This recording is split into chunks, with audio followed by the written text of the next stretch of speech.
Okay, welcome to the first lab for Physics 262 in the fall 2020 semester. So I'm going to be working through this lab, and while I'm taking the data, I will be reading out the data. You can watch me take the data, and while you're watching, you should be recording the data that I take in your lab notebook, in your Excel spreadsheet, while we go along. Okay, so I'm going to go through the experiment, basically read out my results, and you will type those into your Excel spreadsheet, and then afterwards you will analyze those data. Okay, so this experiment that we're doing is a very simple experiment. It is the Hooke's law experiment, springs. We're going to investigate the properties of a spring. Okay, now that's not a very interesting experiment, but there's two reasons we're doing this. Okay, we want to understand how we take measurements, how we get a handle on uncertainty or error, the random uncertainty in a measurement, so we know how good our measurements are, or we can quantitatively state how good we think our results are. And we also want to understand the range of validity of a model, right? A Hooke's law spring is a spring where the extension, the force that you apply, is linearly proportional to the extension. That's a standard ideal spring. Real springs are not ideal, so we want to investigate the range over which the model, the Hooke's law model, is valid. Okay, that's where we're going. So let me show you the setup. The setup is very simple. Okay, essentially what I have is I have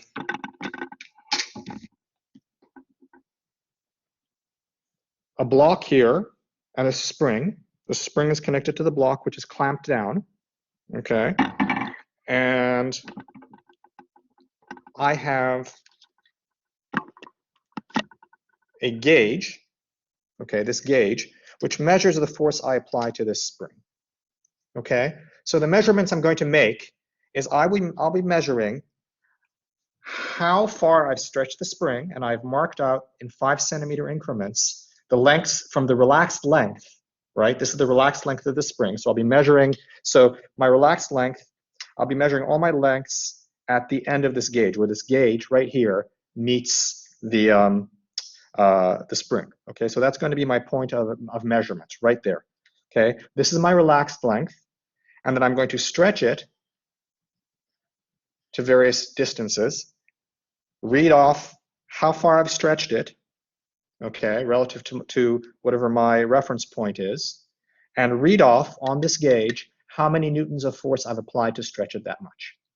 Okay, as I go through, I will read out those two values, and you will write them down in your Excel spreadsheet. Okay, so let's begin. So notice that, okay, my relaxed spring, this is the end of my relaxed spring.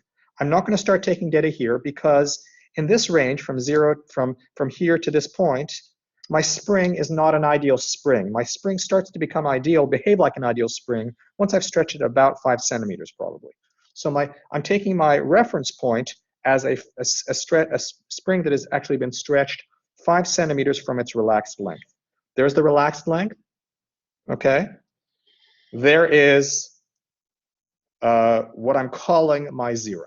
Okay, my zero at the end of my spring is where I've marked zero right there. You can see at the end of right here at the end of the spring. Okay, and I'm reading the value here. So I don't know if you can see very well. Perhaps you can. You can see what I'm reading on the gauge here. But when I'm at zero, okay, when I'm at 0 centimeters of stretch, I read on my gauge 3.75 newtons of force. Okay, that's my first data point. Then I'm going to stretch it by 5 centimeters to what I'm calling 5 centimeters here, relative to my reference. So there is my 5 centimeter mark. Okay, and my gauge, I read on my gauge, and perhaps you can see it, I read on my gauge 4.75 newtons. All right, that's 4.75 newtons. Okay, I'm going to stretch it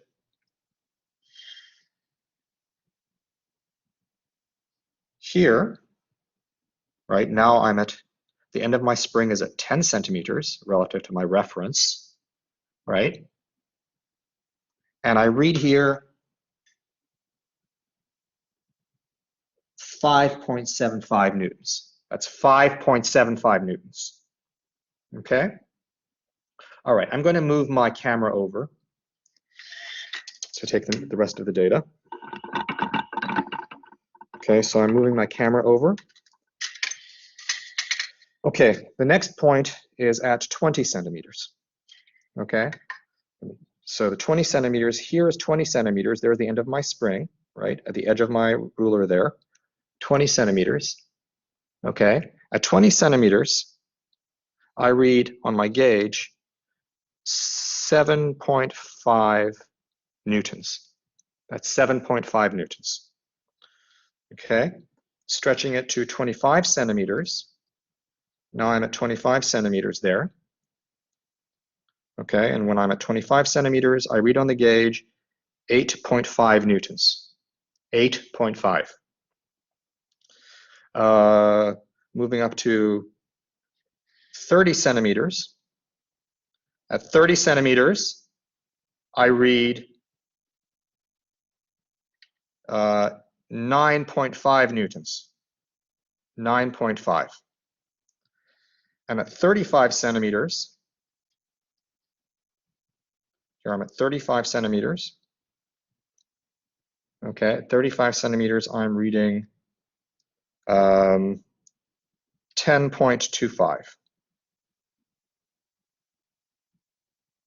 10.25 newtons.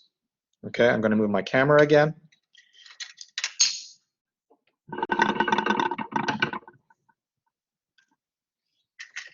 Okay.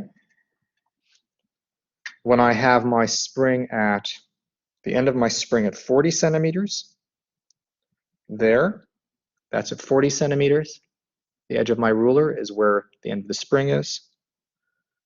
Okay, I'm reading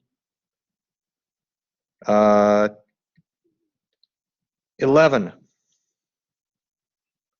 newtons. Okay, stretching it to 45. Here I have 45 stretch. So at 45, I read 12.25. 12.25 newtons. At 50, end of my spring at 50, I'm reading 13.25 newtons. 13.25. And at 55, here I am at 55, end of my spring at 55, I read exactly 14 newtons. Okay, let me move my camera again for my last few points. So here, now stretching to 60 centimeters, the end of my spring at 60 centimeters, as you see there, right? So there's some parallax in the camera, so it doesn't look perhaps exactly to 60, but for me, it's pretty close to 60, looking straight down. So 60 centimeters, I'm reading 15 newtons. At 65 centimeters, I'm reading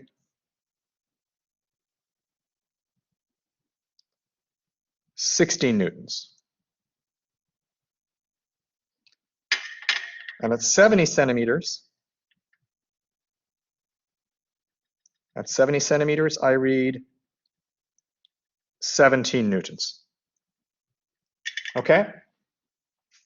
All right, so we've taken a set of data. Now, in order to get a handle on the random error or uncertainty in our measurements, I'm going to go through and make those measurements a second time. Now, in a non-socially distanced laboratory, you'd have someone else do this so that the measurements are really independent. But I'm going to do it myself a second time and then a third time to get a second and third set of data. So moving the camera back to the origin here, okay, at 0,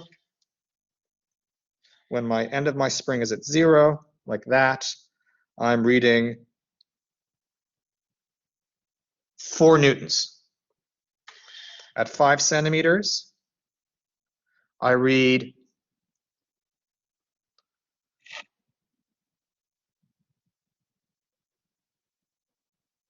5 newtons.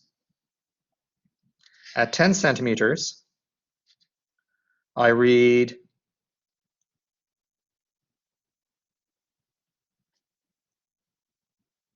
6 newtons. And at 15 centimeters, I read 6.5 newtons. Okay, moving my camera.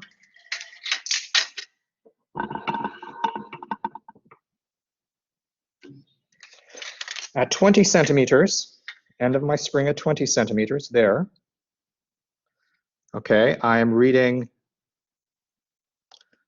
7.5 newtons. At 25, I read 8.5 newtons. At 30, I read 9.25 newtons.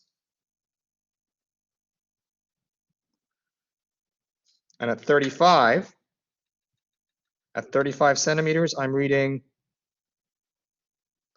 10.25 newtons. Okay, moving my camera again.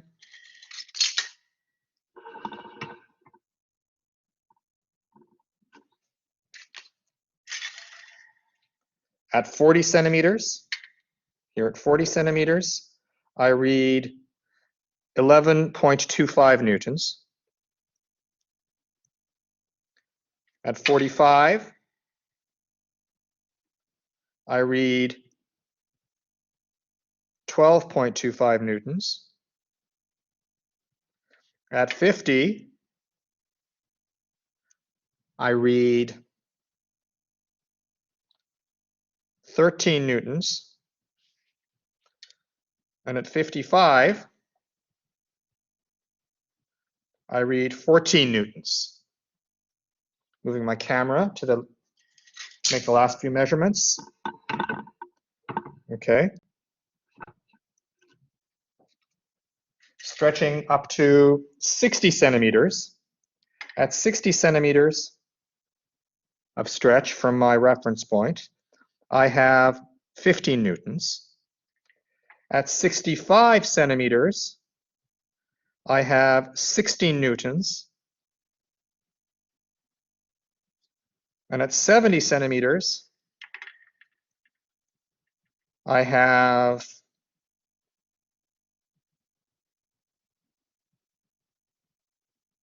70 centimeters, I have 17 newtons. Okay, that's my second set of measurements. Now I'm going to get the third instructor to come out here and make those measurements a third time for the third column. Okay, so at 0,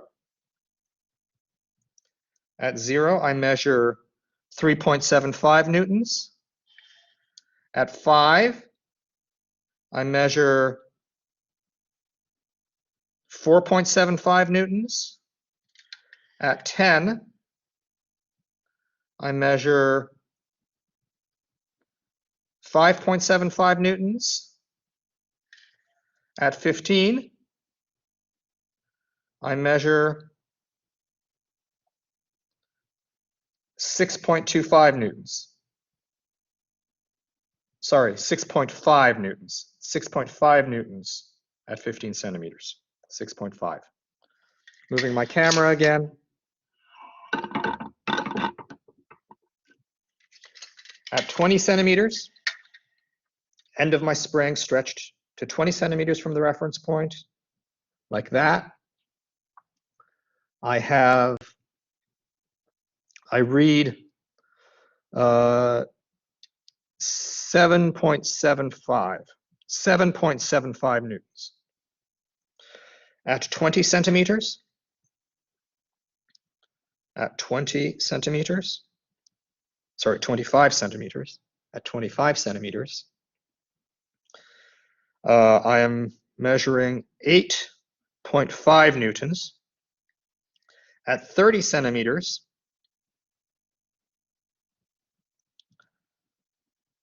right around there, at 30 centimeters, I'm reading 9.5 newtons. And at 35 centimeters, I read 10.25 newtons. Moving my camera.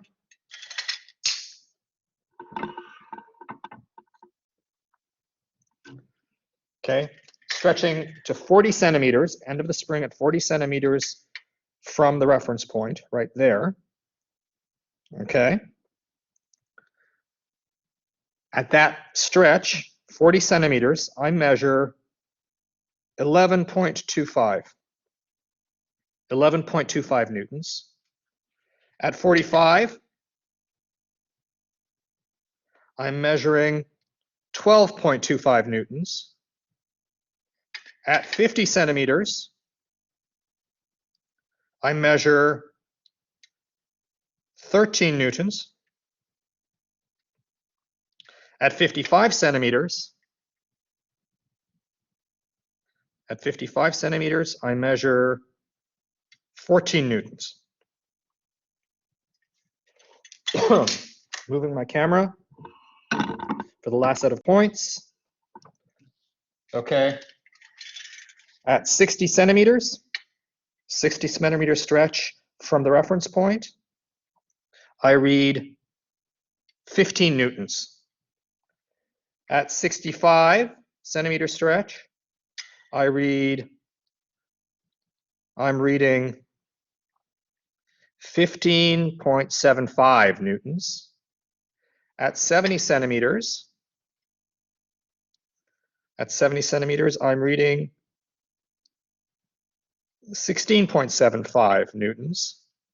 I don't remember if I did 75 centimeters before. Let me just take it just in case. And then at 75 centimeters, I'm reading 18 newtons. Okay, so that's all the data. So now that we have all the data, we can go ahead and for each extension, average of the 3 points and take the standard deviation to have data points in F average as a function of X that we can plot. And we can extract the spring constant and look at the behavior of the spring over that range. Okay, so I'm going to stop recording now.